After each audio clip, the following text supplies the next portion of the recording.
കിടിലം പടം തിയേറ്ററിൽ തന്നെ കാണേണ്ട പടം തന്നെയാണ്. ലാഗൊന്നും അപാര വർക്ക്, ഭയങ്കര നാടകീയത റിലേറ്റഡ് ആയിട്ടുള്ള സംസാര ശൈലി. അപ്പൊ നമുക്കത് കുറച്ച് അതിലേക്ക് ഇറങ്ങി ചെല്ലാൻ കുറച്ച് ടൈം എടുക്കും. ലാലേട്ടനെ ഏറ്റവും മാക്സിമം യൂസ് ചെയ്തിട്ടുണ്ട് LJP. അത്രയ്ക്ക് നൈസായിരുന്നു. എനിക്ക് ഭയങ്കര എൻഗേജിങ് ആണ്, ഭയങ്കര ഡ്രാമാറ്റിക് ആണ്, പക്ഷെ ഭയങ്കര എൻഗേജിങ് ആണ്. ലാലേട്ടൻ്റെ എല്ലാ ശരീരഭംഗിയാണെങ്കിലും അത് ആക്ടിങ് ആണെങ്കിലും എല്ലാം നൈസായിട്ട് വന്നു. എനിക്ക് ഭയങ്കര ഇഷ്ടപ്പെട്ടു. വ്യത്യസ്തമായിട്ടുള്ള സിനിമാറ്റോഗ്രാഫി നല്ലതാണ്, അതിൻ്റെ ആർട്ട് വർക്ക് നല്ലതായിട്ടുണ്ട്, എല്ലാം നന്നായിട്ടുണ്ട്. പക്ഷേ സ്ക്രിപ്റ്റ് വൈസ് നോക്കാൻ നേരത്ത് ആ കഥ അത്ര തോന്നില്ല. പക്ഷേ ലാഗ് വന്നു. ടോട്ടലി പടം ഓക്കെയാണ്, കുഴപ്പമില്ല. ലാലേട്ടൻ നന്നായിട്ട് വെച്ചിട്ടുണ്ട്. ലാസ്റ്റ് സസ്പെൻസ് ഉണ്ടായിരുന്നു. കിടിലം പടമാണ്, എനിക്ക് ഇഷ്ടപ്പെട്ടു. ലാലേട്ടൻ എനിക്ക് ഗംഭീര അങ്ങനെയാണ്.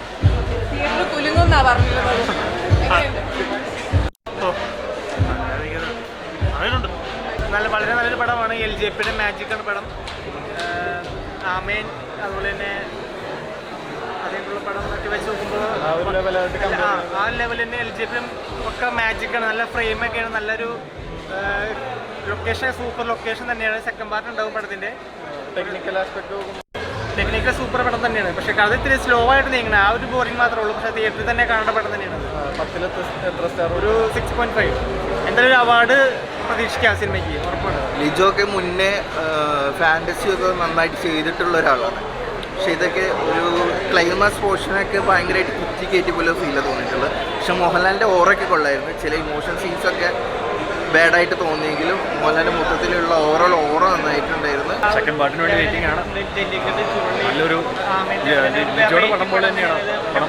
വളരെ ടെക്നിക്കൽ സൈഡ് നല്ല ഫ്രെയിംസ് ആണ്, സോങ്സ് ആണെങ്കിലും ഇഷ്ടപ്പെട്ടു.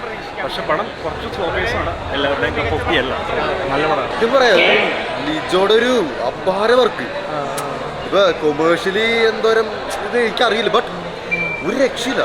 ഇപ്പൊ ലാലേട്ടനായാലും ഒക്കെ രസമായിട്ട് ചെയ്തിട്ടുണ്ട്, എല്ലാവരും നല്ല രസമായിട്ട് ചെയ്തിട്ടുണ്ട്. തിയേറ്ററിൽ നിന്നുള്ള എല്ലാം ഉണ്ട് ഇതിനകത്ത്. ഐ മീൻ ഇപ്പൊ എല്ലാവരും വിചാരിക്കണ പോലെ ഒരു ക്ലൈമാക്സോ എല്ലാം കിട്ടിയെന്ന് വരില്ല, ബട്ട് വിഷയം ഒരു രക്ഷയില്ല. അവിടെ നല്ല മൂവിയാണ്. ലൊക്കേഷനൊക്കെ അടിപൊളിയായിരുന്നു, സെറ്റൊക്കെ അടിപൊളിയായിരുന്നു. പിന്നെ സ്റ്റണ്ടും കുഴപ്പമില്ല. ലാലേട്ടൻ്റെ ലുക്കൊക്കെ എങ്ങനെയാണ്? അടിപൊളിയായിരുന്നു.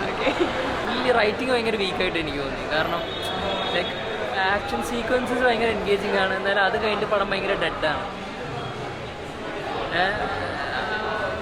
ഒരു ഫുള്ളിയായിട്ട് എനിക്ക് അത്ര എൻഗേജിങ് ആയിട്ട് തോന്നിയില്ല. മികച്ചതെന്ന് പറയാനായിട്ട് എന്തെങ്കിലും മികച്ചതായിട്ട് എനിക്ക് അങ്ങനെ ചില ഈ പറയുന്ന പോലെ ഫൈറ്റ് സീക്വൻസിലുള്ള സ്റ്റാർട്ടിങ്ങിലെ സ്ലോ മോഷൻ വരുന്ന പോർഷൻസ് എനിക്ക് വർക്കായില്ല. പിന്നെ നമുക്കൊരു കുറച്ച് ടൈം എടുക്കും പടത്തിലേക്ക് ഇൻവോൾവ് ആവാൻ. കാരണം ഇവർ സംസാരിക്കുന്ന ഏത് ടൈം പീരീഡാണ് എവിടെയാണെന്ന് സെറ്റ് ചെയ്തൊന്നും എസ്റ്റാബ്ലിഷ് ചെയ്തിട്ടില്ല. അങ്ങനെയാണ് പുള്ളി ഉദ്ദേശിച്ചത്. പക്ഷെ എന്നാൽ നമ്മൾ ആ ഒരു സംസാരിക്കുന്ന ഭാഷയൊക്കെ ഭയങ്കര നാടകീയത റിലേറ്റഡ് ആയിട്ടുള്ള സംസാര ശൈലി. അപ്പം നമുക്കത് കുറച്ച് അതിലേക്ക് ഇറങ്ങി ചെല്ലാൻ കുറച്ച് ടൈം എടുക്കും. എനിക്കത്ര ഒരു സാറ്റിസ്ഫൈഡ് ആയില്ല. മേ ബി റീവാച്ച് ചെയ്യാൻ പറ്റും. ഞാൻ പേഴ്സണലി ആണെങ്കിൽ റീവാച്ച് ചെയ്യില്ല. ക്രൗഡൊക്കെ ആണെങ്കിൽ നല്ല ഗംഭീരം. പിന്നെ നമ്മൾ ആ ട്രീസർ കണ്ടൊരു ഇതൊന്നുമില്ല പടത്തിന്. നമ്മൾ ആ ട്രീസറൊക്കെ കണ്ടു കഴിഞ്ഞപ്പോൾ ഭയങ്കര ആകാംക്ഷയോടുകൂടി ഭയങ്കര കാത്തിരുന്നൊരു പടമാണ്. LJPയുടെ ഡയറക്ഷൻ എന്ന് പറയുമ്പോൾ നമ്മളത് അദ്ദേഹത്തിൻ്റെ പടം കാണാനായിട്ട് എല്ലാവർക്കും ഒരു പ്രത്യേക താല്പര്യമുണ്ടല്ലോ. ആ ഒരു കണ്ടീഷനിലാണ് ഈ പടം കാണാൻ വന്നത്. പക്ഷെ എന്തോ ഒരു നമുക്കൊരു ശരിക്കും ഒരു എന്താ പറയുക, അങ്ങനെ ഒരു കാത്തിരിപ്പൊക്കെ ഉണ്ട്. അത് എത്രത്തോളം ആവുമെന്നൊന്നും അറിയാൻ പറ്റില്ല. പക്ഷെ എന്നാലും ക്ലൈമാക്സ് ഒക്കെ അടിപൊളിയാണ്. അത്യാവശ്യം കുറച്ച് ലാഗുണ്ടെങ്കിലും പിന്നെ ഒരു ഡ്രാമ സ്റ്റൈലാണ് സിനിമ.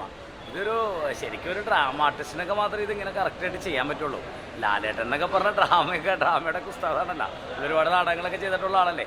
ആ ഒരു ക്യാരക്ടർ അത് ഗംഭീരമായിട്ടുണ്ടല്ലോ. ലാലേട്ടൻ്റെ കോസ്റ്റ്യൂംസ് ആണെങ്കിലും എല്ലാവരും പിന്നെ ഹരീഷേട്ടനൊക്കെ അടിപൊളിയായിട്ട് അഭിനയിച്ചിട്ടുണ്ട്. നല്ല പുള്ളി ശരിക്കും പറഞ്ഞാൽ നമ്മളൊരു എന്താ പറയുക, നല്ലൊരു ത്രില്ലടിപ്പിക്കുന്നൊരു ഒരു വേഷമാണ് ഹരീഷേട്ടൻ ചെയ്തേക്കുന്നത്. എന്തായാലും കുഴപ്പമില്ല. അത്യാവശ്യം ആളുകൾ പ്രേക്ഷകർ കയറി എല്ലാവരും ഇന്നിപ്പോൾ ഫസ്റ്റ് ഡേ അല്ലേ, എല്ലാവരും കണ്ടൊന്ന് വിലയിരുത്തട്ടെ. എന്തായാലും കുഴപ്പമില്ല, തരക്കേടില്ലാത്തൊരു സിനിമ വിജയിക്കട്ടെ. ആ കുലുങ്ങല് അത്രയ്ക്ക് വലിയൊരു സംഭവമൊന്നുമില്ല. നമ്മളെ ട്രീസറൊക്കെ കണ്ടപ്പോൾ ഇപ്പം നമ്മളൊരു കാര്യം, ട്രീസർ കാണുന്ന പടങ്ങളൊന്നും ഇപ്പം നമ്മുടെ ഇൻഡസ്ട്രിയിൽ അങ്ങോട്ട് ടച്ചായിട്ടില്ല. ശരിക്കും നമ്മളിപ്പോൾ കൊത്തയൊക്കെ കണ്ടില്ല, കിങ് ഓഫ് കൊത്ത, നമ്മൾ ഭയങ്കര ആകാംക്ഷയോട് കാത്തിരുന്ന പടമാണ്. ഭയങ്കര ഫ്ലോപ്പായി പോയി ആ പടം.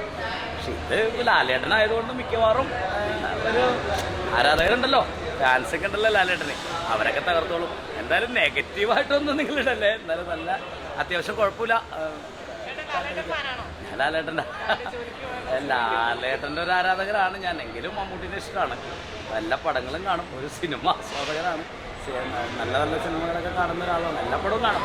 എങ്കിലും നമ്മളങ്ങോട്ട് ഉദ്ദേശിച്ച രീതിയിൽ അല്ലെങ്കിൽ ഇങ്ങോട്ട് വാങ്ങാനങ്ങോട്ട് ക്ലച്ച് ആവുമായിരിക്കും അല്ലേ? ആവട്ടെ. Okay, thank you. ഇത്രയും ബഡ്ജറ്റിൽ ഒരുക്കിയോണ്ട് നമുക്ക് കാണുന്നവർക്ക് നല്ല വിഷ്വൽ ട്രീറ്റാണ്. പിന്നെ കുറച്ച് ക്ഷമിച്ചിരുന്ന് കാണണം. ഇതൊരു സാധാരണ സിനിമകൾ പോലൊക്കെ തന്നെ നമ്മൾ ജല്ലിക്കെട്ടാണെങ്കിലൊക്കെ നമുക്ക് എല്ലാ സ്ഥലത്തും എൻഗേജിങ് ആയിട്ട് തോന്നുന്നില്ല. ഇരുന്ന് കാണേണ്ട ടൈപ്പ് ഒരു പടമാണ്. പക്ഷേ ഒരിക്കലും മോശം പടം നമുക്ക് പറയാൻ പറ്റില്ല. പാർട്ട് 2 വേണ്ടി കാത്തിരിക്കാനുണ്ടോ? പാർട്ട് 2 വേണ്ടി അങ്ങനെ കാത്തിരിക്കേണ്ട ആവശ്യം. കാരണം ഇത് എനിക്ക് തോന്നുന്നില്ല ഇത് ഒരു വലിയ വിജയം എന്നാണെന്ന് എനിക്ക് തോന്നുന്നില്ല. കാരണം അത്രയും ഇനി അവരത്രയും കാശ് മുടക്കി വീണ്ടും സെക്കൻഡ് പാർട്ട് എടുക്കണമെന്ന് എനിക്ക് തോന്നുന്നില്ല. തിയേറ്റർ കുലുങ്ങും എന്നൊക്കെയാണ് പറഞ്ഞിരുന്നത്. ഇല്ല, അങ്ങനെയൊന്നും എനിക്ക് തോന്നുന്നില്ല. അത്രയും നമുക്ക് കണക്റ്റഡ് ആവില്ല ആ സിനിമ. നോക്കാം ഇനി അടുത്ത്